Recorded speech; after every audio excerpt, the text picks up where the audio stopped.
আসসালামু আলাইকুম ওরহমতুল্লাহ। একটা সময় আমাদের জীবনে এমন আসে যখন আমরা ক্লান্ত হয়ে বলি, আমি তো অনেক দোয়া করেছি, কিন্তু কিছুই তো হচ্ছে না।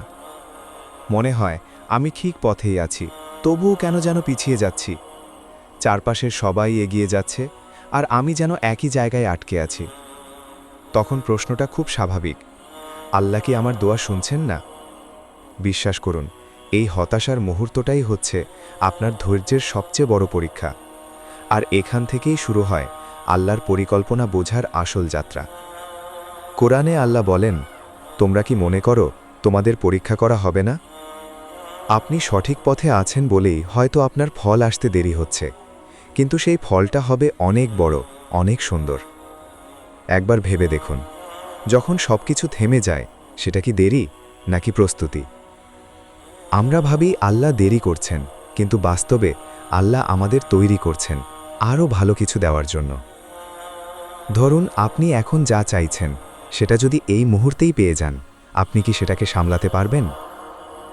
আমরা অনেক সময় প্রস্তুত না থাকতেই সব কিছু পেতে চাই, কিন্তু আল্লাহ জানেন কখন, কিভাবে, কতটুকু দিলে সেটা আমাদের জন্য ভালো হবে। নবীদের জীবনে তাকালেই এটা স্পষ্ট হয়। মুসা আলাইহিস সালাম নবুয়ত পেয়েছিলেন 40 বছর বয়সে, কিন্তু তার আগে প্রতিটি মুহূর্ত ছিল প্রস্তুতির অংশ। তাই আপনার জীবনের প্রতিটা দেরি আসলে আল্লাহর পরিকল্পনারই অংশ। কখনো কখনো আল্লাহ আমাদের অপেক্ষা করান, আমাদের ধৈর্য পরীক্ষা করেন, দেখেন আমরা কি বিশ্বাস ধরে রাখি নাকি হতাশ হয়ে যাই। আপনি নিজেই খেয়াল করবেন, দুঃখের সময়েই আপনি সবচেয়ে বেশি আল্লাহকে ডাকেন। এই সময়টাই আপনাকে গড়ে তুলছে। মনে রাখবেন, আল্লাহ আপনার কোনো দোয়া ফেলে দেন না। তিনি সেটাকে ঠিক সেই সময়ের জন্য রেখে দেন, যখন সেটা পেলে আপনি শুধু খুশি হবেন না, পূর্ণ তৃপ্তি পাবেন। আপনার দোয়া এখনও কবুল হয়নি মানে এই না যে আপনি বাতিল হয়ে গেছেন। আপনি এখনও আল্লাহর পরিকল্পনার মধ্যেই আছেন, শুধু একটু ধৈর্য দরকার। ধৈর্য মানে কিন্তু হাত গুটিয়ে বসে থাকা না। ধৈর্য মানে পরিস্থিতি মেনে নিয়ে সামনে এগিয়ে যাওয়া, নিজেকে প্রস্তুত করা এবং আল্লাহর ওপর ভরসা রাখা।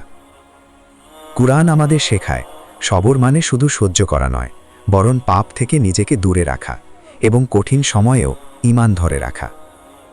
হয়তো মানুষ আপনাকে অবহেলা করছে, কিন্তু আপনি জানেন আপনার রব আপনাকে দেখছেন, তিনি আপনাকে ভালোবাসেন, এটাই সবচেয়ে বড় সত্য। ধৈর্য মানে ভেঙে না পড়ে কাঁদতে পারা, অভিযোগ না করে আল্লাহর কাছে নিজের কষ্ট বলা। আপনার সফলতা দেরিতে আসছে মানে আপনি ব্যর্থ, এটা একদমই সত্য না। হতে পারে আল্লাহ আপনাকে ধৈর্যের এক উচ্চ স্তরে নিয়ে যাচ্ছেন। মনে রাখবেন, আপনি চেষ্টা করবেন, কিন্তু ফল আল্লাহর উপর ছেড়ে দেবেন, এটাই তাওয়াক্কুল। নবীদের জীবন দেখুন। ইউসুফ আলাইহিস সালাম কূপে পড়লেন, দাস হলেন, জেলে গেলেন, কিন্তু সেই পথেই তাকে রাজপ্রাসাদে পৌঁছে দিল। রাসূল সাল্লাল্লাহু আলাইহি ওয়াসাল্লামের জীবনেও কষ্ট এসেছে, তবু সেখান থেকেই শুরু হয়েছে বিজয়ের পথ। তাই আপনার জীবনের কষ্ট, ব্যর্থতা এসবই হয়তো নতুন এক শুরুর ইঙ্গিত। আপনি যেটাকে শেষ ভাবছেন, সেখান থেকেই হয়তো শুরু হচ্ছে আপনার সবচেয়ে সুন্দর অধ্যায়। শুধু একটা জিনিস মনে রাখবেন, কখনো আল্লাহর উপর থেকে ভরসা হারাবেন না, কারণ আল্লাহর পরিকল্পনা সবসময়ই শ্রেষ্ঠ ছিল, আছে এবং থাকবে।